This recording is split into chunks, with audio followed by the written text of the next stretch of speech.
Sampung pinakamalakas na bansa sa military force. Araw-araw sa ating mundo ay patindi na ng patindi ang mga nangyayaring tensyon at girian ng mga bansa. Kaya maraming mga bansa ngayon ay talaga namang fully equipped at nagre-ready na pagdating sa kanilang mga armas at kagamitan. Nariyan ang pagpaparami ng sundalo, high-tech na armas, mas malalakas na bombang nuclear at pina-improve na mga sasakyang pandigma. Kaya sa gitna ng modernization at teknolohiyang pangmilitar, sino nga ba ang kinikilala bilang superpower country? Ano-anong mga bansa nga ba ang itinuturing na may malalakas na armas pandigma? 10 pinakamalakas na bansa sa military force sa buong mundo. Yan ang ating aalamin.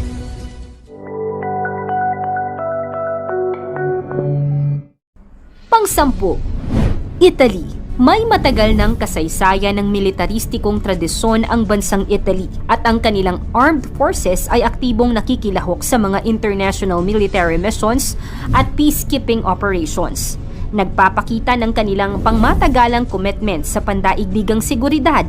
Ang Italy ay naglaan ng budget para sa modernisasyon ng kanilang military capabilities, kabilang ang kagamitan, teknolohiya at organizational structure. Ayon sa ulat noong Enero 2023, ang Italy ay may fleet na binubuo ng 404 na helicopters, kabilang ang 58 itinuturing na Assault helicopters. Bukod dito, may 2 aircraft carriers rin ang bansa. Pang-9, France. Ang bansang ito ay meron silang independent na nuclear deterrent, isang mahalagang yaman sa larangan ng strategic autonomy at pandaigdigang seguridad. Ang kanilang advanced na military technology at kagamitan ay nagbibigay sa kanila ng kakayahan na makipagkumpetensya sa modernong labanan. At ang kanilang kasaysayan ng militaristikong tradisyon ay nagbibigay daan para sa organizational expertise at tactical proficiency. Bilang miyembro ng NATO, ang France ay bahagi ng isang malawakang military alliance. Nagbibigay daan sa kanila na makipagtulungan at magbahagi ng intelligence sa iba't ibang bansa. Ayon sa ulat, ang France ay may binubuong fleet na 438 na helicopters, kasama ang 69 na Assault helicopters. Dagdag pa rito ang flota rin ng bansa na binubuo ng 10 destroyer warships. Pang-8, Japan. Isa sa mga pangunahing dahilan ay ang kanilang advanced na teknolohiya na nagbibigay daan sa kanila na magtaglay ng moderno at mataas na kalidad na kagamitan sa kanilang self-defense forces. Bagaman merong fascist na konstitusyon, ang Japan ay nakakamit ng mga pagbabago na nagbibigay daan para sa mas malaking papel sa larangan ng militar. Ang kanilang triad ng self-defense forces, kinabibilangan ng ground self-defense force, Maritime Self-Defense Force at Air Self-Defense Force ay nagbibigay sa kanila ng mga kakayahan na makipaglaban at magtanggol sa bansa. Sa ulat noong Enero 2023, ang military strength ng Japan ay binigyang diin ng isang malaking arsenal na nagmamay-ari ng mahigit 1,400 na military aircraft at isang malawak na flotang may higit na 111,000 na sasakyan. Pang-7, Pakistan. Ang kanilang estratehikong lokasyon sa rehiyon ng South Asia, lalo na sa konteksto ng tensyon sa India at mga alitan sa teritoryo ng Kashmir, ay nagtutok sa pangangailangan ng malakas na militar para sa depensa at seguridad. Ang independent nuclear capability ng bansa ay nagbibigay ng strategic deterrence at nagtutulong sa kanila na mapanatili ang pambansang seguridad. Ang malakas na conventional military force ng Pakistan, kasama ang kanilang Army, Navy at Air Force ay naglalaro ng mahalagang bahagi sa regional na security dynamics. Ayon sa ulat noong Enero 2023, may malaking military arsenal ang Pakistan.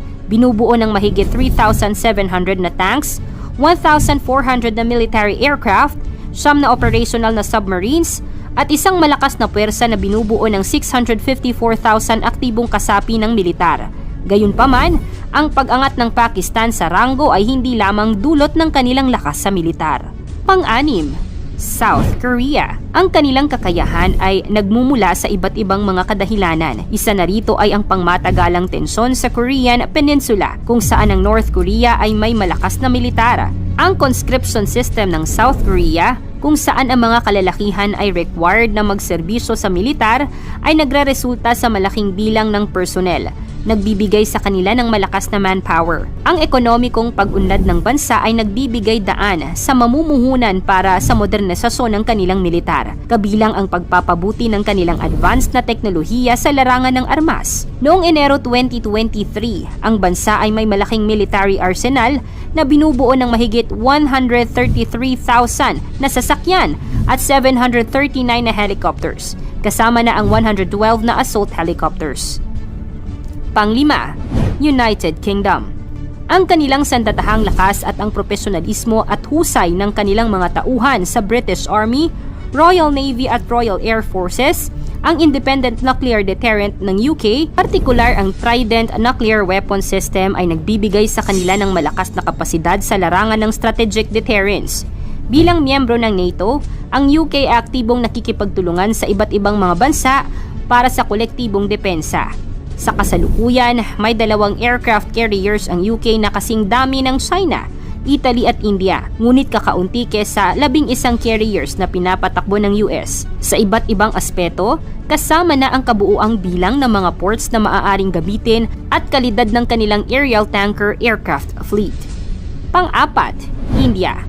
Isa sa mga pangunahing yaman ng India sa larangan ng militar ay ang kanilang malaking bilang ng sandatahang lakas na nagbibigay sa kanila ng impresibong manpower. Ang nuclear capability ng bansa ay nagbibigay ng strategic deterrence, ang geographical na lokasyon ng India, ang kanilang papel sa regional na seguridad at ang aktibong partisipasyon sa international peacekeeping missions ay nagbibigay ng malaking bahagi ng kanilang lakas. Noong Enero 2023, ipinakita ng ulat na ang available manpower ng India ay umabot na sa higit 653 milyong individual na bumubuo ang 47% ng populasyon ng bansa. Dagdag pa rito, binigyang diin ng ulat ang pagmamantini ng India ng isang puwersang binubuo ng halos 1.5 milyong aktibong kasapi ng militar.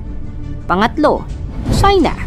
Ang bansang China, ang malaki nilang armed forces kasama ang Army, Navy, Air Force at Rocket Force ay nagbibigay sa kanila ng maraming tauhan na nagsisilbing pundasyon ng kanilang lakas sa militar at ang malawakang modernisasyon ng kanilang sandatahan, kasama ang advanced na armas at kagamitan ay nagbibigay sa kanila ng kakayahan na makipagkompetensya sa ibang bansa. Bukod dito, ang nuclear capability ng China ay nagbibigay sa kanila ng strategic deterrence at nagpapataas ng kanilang pangalang militar. Nito lang Abril 2023, base sa global na ulat, ang kapangyarihan ng militar ng China ay umaabot na sa higit 761 milyong katao at nagpapakita ng kahangahangang kontrol. Dagdag pa rito, may iba't ibang military resources ang China, kasama na ang 50 malalaking warships at 78 mga submarines. Pangalawa, Russia. Isa sa mga pangunahing dahilan kung bakit isa ang Russia na may malakas na military ay ang malakas na nuclear capability ng bansa na nagbibigay sa kanila ng mataas na antas ng strategic deterrence. Mayroon din silang malaki at kagandahang kalagayan sa armadong puwersa, kabilang ang Army, Navy at Air Force na may kakayahan sa iba't ibang klase ng operasyon. Sa ilalim ng pamumuno ni President Vladimir Putin, nagkaroon ng malawakang modernisasyon ang kanilang militar, kung saan binigyan ng prioridad ang pag-upgrade ng kagamitan at teknolohiya. Ang Russian ay merong malawakang teritoryo at estratehikong lokasyon na nagbibigay sa kanila ng kontrol sa mga mahahalagang ruta at akses sa iba't ibang lugar. Sa taong 2023, nakakamit ng Russia ang isang pinupuriang posisyon pagdating sa lakas ng kanilang mga eroplano at pandagat. Bagamat may hinaharap na mga hamon sa panahon ng alitan sa Ukraine, nananatiling malakas ang kanilang pambansang Navy. Ang itinuturing na score ng lakas na 0.0714 ay naglalagay sa Russia sa magandang pwesto sa pandaigdigang senaryo. Sa kahangahangang bilang ng mga eroplano na umabot na sa 4,100, nananatili ang Russia bilang isang mahalagang bahagi ng pandaigdigang larangan ng militar. At ang una, United States of America. Ang Estados Unidos ay kinikilala bilang isa sa mga pinakamalakas na bansa sa larangan ng military. Isa sa pangunahing dahilan ay ang malaking bahagi ng pambansang budget na inilalaan nito para sa depensa. Ang mataas na pondo nito ay nagbibigay daan sa modernisasyon ng kanilang military equipment at teknolohiya. Ito ay nagtataglay rin ng mga advanced na armas at kagamitan. Dagdag pa dyan, ang global na presensya ng Estados Unidos sa pamamagitan ng mga military bases sa iba't ibang bahagi ng mundo ay nagbibigay sa kanila ng kakayahan na mabilis na umaksyon at magresponde sa mga kaganapan at krisis sa iba't ibang rehiyon. Ang military arsenal ng bansa ay binubuo ng 92 na warships, 11 aircraft carriers, 13,300 na aircraft, at 983 na assault helicopters. Dagdag pa rito, ang Estados Unidos ay may pinakamalaking lamang sa gastusin sa depensa sa isang budget na umaabot sa $761.7 billion. Ito ay higit na tataas kesa sa budget ng China sa depensa na $230 billion lamang. Sa mga nabanggit na malalakas na bansa, saan ba dapat pumanig ang Pilipinas sa oras ng kagipitan? Ikomento mo naman ito sa ibaba. Paki-like ang ating video, i-share mo na rin sa iba. Salamat at God bless!